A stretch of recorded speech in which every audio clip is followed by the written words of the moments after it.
Gudan, kau juga telah berbohong, bukan? Ibu, aku tidak berbohong. Aku hanya menyembunyikan kebenaran. Bukankah tidak apa-apa kalau kita berbohong demi kebenaran? Baiklah, dan kau pikir tidak ada orang yang akan tahu bahwa kau adalah orang yang sudah melempar kue ke wajahnya? Kenapa kau terus membuatku malu, Gudan? Tapi Ibu, aku tidak mengatakan apapun. Dan mereka yang menilai sendiri audisinya. Jika mereka tidak mengenaliku, maka itu bukan kesalahanku, kan?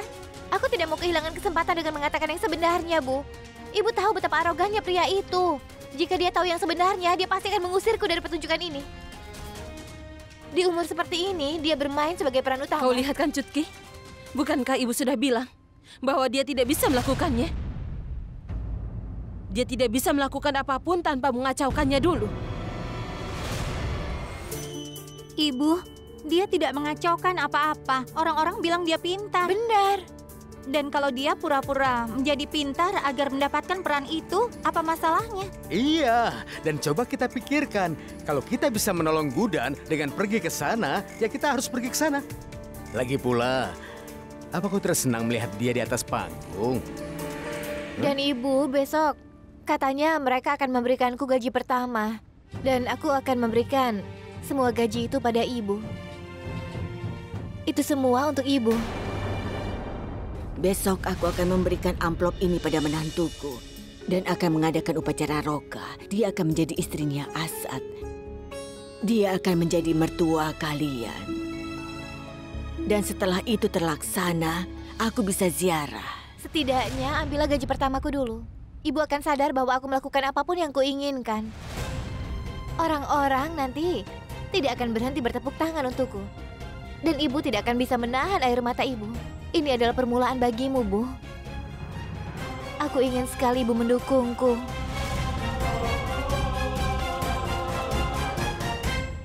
Kau ingin aku mendukungmu dengan berdasarkan kebohongan. Aku tidak akan mendukungmu. Kau melakukan sesuatu dengan hal yang salah, Gudan, karena kau tidak bisa melakukannya. Ingat itu. Ibu tidak mengerti. Ibu marah denganku lalu pergi. Tidak, kau tidak melakukan hal yang salah. Jangan terlalu dipikirkan perkataannya. Ibu peduli terhadapmu. Itu kenapa dia memarahimu.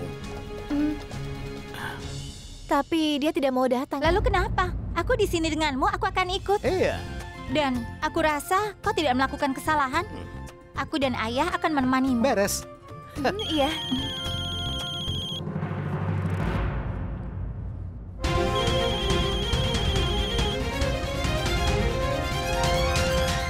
Nenek, itu ide yang bagus sekali.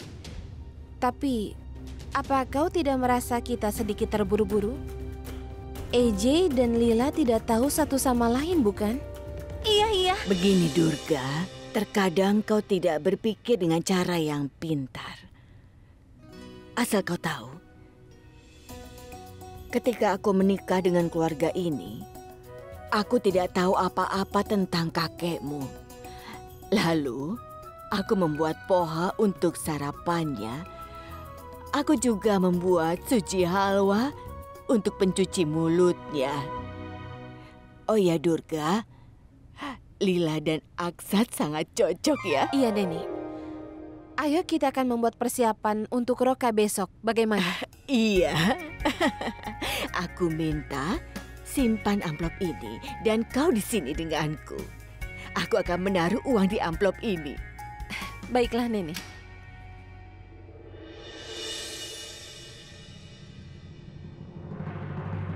Halo? Parv, apa semuanya baik-baik saja? Sama sekali tidak ada yang baik, Revati. Sudah 6 jam setelah aku bicara denganmu. Dan 18 jam setelah aku melihatmu. Tapi sepertinya kau tidak peduli padaku. Tentu saja aku peduli padamu. Dan asal kau tahu, aku sangat mencintaimu. Kau tahu, aku mencintaimu lebih dari kau mencintai dirimu. Aku tidak percaya denganmu.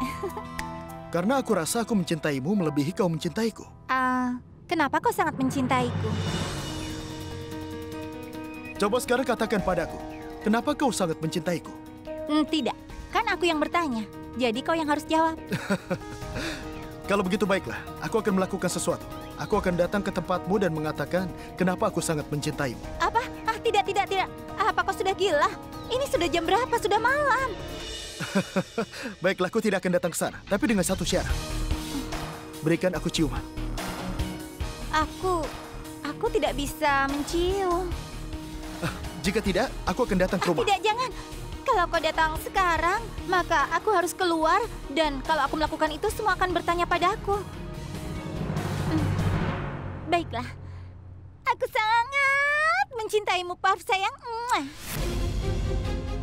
Muah. Aku juga mencintaimu. Sekarang, aku percaya padamu. Selamat malam. Selamat malam. Jaga dirimu ya. Kau juga.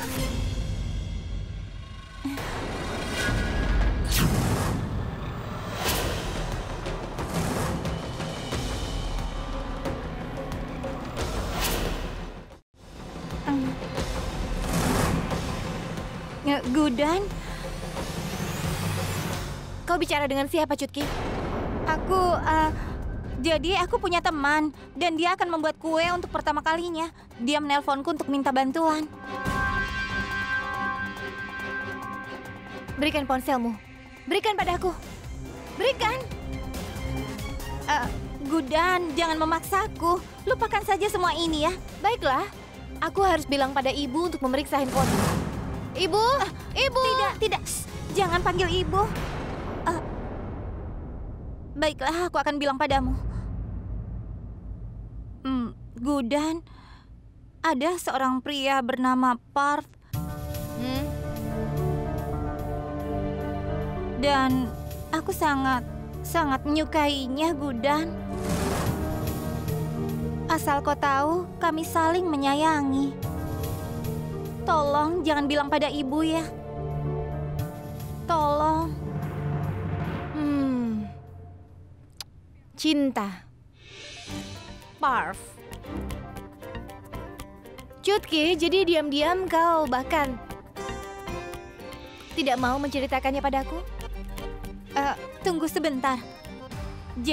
Jadi selama ini kau pura-pura ya, Gudan?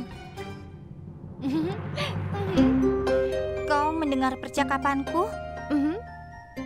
Gudan, tolong jangan bilang pada siapapun ya. Aku menyimpan rahasia ini.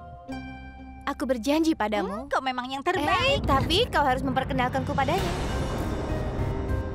Aku harus tahu apakah dia pria yang tepat atau tidak untukmu. Aku kakakmu. Aku harus tahu siapa dia sebenarnya. Benar kan? Kenapa kau cemberut? Kau khawatir soal orang tua kita ya? Tenang saja, soal mereka urusanku. Aku yang akan mengatasi. Cutki, aku akan melakukan apapun demi kebahagiaanmu. Apapun. Bagaimana kalau keluargaku tahu kebenaran tentang Parf?